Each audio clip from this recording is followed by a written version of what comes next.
तुम्हाला माहिती आहे का? श्री स्वामी समर्थांची नित्यसेवा केवळ पूजा नाही, तर गुरूंशी रोजचा संवाद आहे. आणि जो माणूस ही सेवा श्रद्धेने करतो, त्याच्या आयुष्यात संकट थांबत नाही, पण तो संकटावर मात करतो. जय जय स्वामी समर्थ, श्री स्वामी समर्थ. आज आपण जाणून घेणार आहोत नित्यसेवा म्हणजे काय, ती कशी करायची आणि तिचा खरा लाभ कोणता आहे. तर शेवटपर्यंत व्हिडिओ पहा, स्किप न करता. स्वामी समर्थ म्हणतात, भिवू नकोस, मी तुझ्या पाठीशी आहे. पण हा आधार मिळण्यासाठी आपण स्वामींशी रोज जोडले गेले पाहिजे. ही जोड म्हणजेच नित्यसेवा.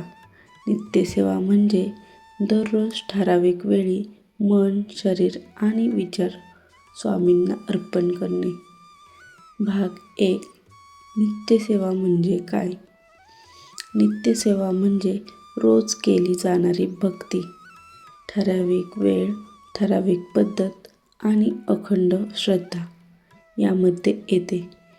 त्यामध्ये नामस्मरण, स्तोत्रपठण, स्वामी चरित्र वाचन, आरती आणि नैवेद्य. यामुळे काय होते? मन शांत राहतं, निर्णय योग्य होतात, संकटात धीर मिळतो आणि आयुष्याला दिशा मिळते. भाग 2. नित्यसेवेपूर्वीची तयारी. नित्यसेवा ही केवळ मंत्र नाही, ती एक शिस्त आहे. त्याची पूर्वतयारी म्हणजे सकाळी लवकर उठावे, स्नान करून स्वच्छ वस्त्र परिधान करावे, देव्हाऱ्यासमोर बसावे, दिवा आणि अगरबत्ती लावावी, मन शांत करावे. यामुळे शरीर आणि मन सेवेसाठी तयार होतं. भाग 3. गणपती आणि गुरुस्मरण. कोणतीही सेवा करताना गणपती आणि गुरूंचे स्मरण महत्त्वाचं असतं. असे म्हणावे की श्री गणेशाय नमः, श्री कुलदैवताय नमः, श्री स्वामी समर्थ. यामुळे सेवेचा प्रारंभ पवित्र होतो. भाग 4. मुख्य सेवाक्रम.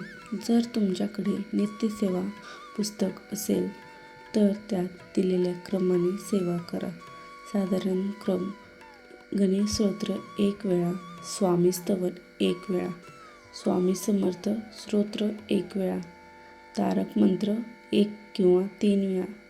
तारक मंत्र हा संकटात आधार देणारा मंत्र म्हणजेच तारक मंत्र. भाग 5. नामस्मरण. यानंतर श्री स्वामी समर्थ या मंत्राचा जप करायचा. किमान 1 माळ किंवा 108 वेळा, शक्य असल्यास 3 माळा किंवा 11 माळा. पण लक्षात ठेवा, संख्या महत्त्वाची नाही, भाव महत्त्वाचा आहे. मन एकाग्र ठेवून स्वामींचं नाव घ्या, हीच खरी साधना आहे. भाग 6. वाचन चरित्र सारामृत. यानंतर श्री स्वामी समर्थ चरित्र सारामृत दररोज 1 ते 3 अध्याय 21 दिवसात पूर्ण केल्यास त्याला पारायण म्हणतात. यातून काय मिळतं? जीवन दर्शन, गुरूंची कृपा, श्रद्धा वाढते, संयम येतो. भाग 7. आरती आणि नैवेद्य. शेवटी स्वामींची आरती करावी, नैवेद्य दाखवावा, दूध, साखर किंवा फळ. आरती म्हणजे आपण आपल्या अहंकाराची आरती करतो आणि गुरूंचा चरणी अर्पण करतो. महत्त्वाचा नियम म्हणजेच रोज सेवा करा. सकाळी शक्यतो करा, वेळ नसेल तर संध्याकाळी करा. 10 मिनिटं जरी असली तरी चालेल. मध्येच बंद करू नका, कारण सातत्य, कृपा, श्रद्धा, संरक्षण, नाम आणि शक्ती. स्वामी समर्थ म्हणतात, मी तुझ्या पाठीशी आहे, पण ते म्हणतात तू माझ्याशी जोडलेला राहा.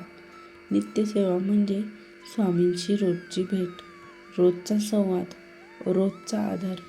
जर तुम्हाला ही माहिती उपयोगी वाटली असेल तर लाईक करा, शेअर करा, कमेंटमध्ये श्री स्वामी समर्थ किंवा जय जय स्वामी समर्थ लिहा आणि चॅनलला सबस्क्राईब करा. कारण ही माहिती नाही, ही भक्ती आहे, ही शक्ती आहे, ही सेवा आहे. जय जय स्वामी समर्थ. श्री स्वामी समर्थ. भिवू नकोस, मी तुझ्या पाठीशी आहे. श्री स्वामी समर्थ.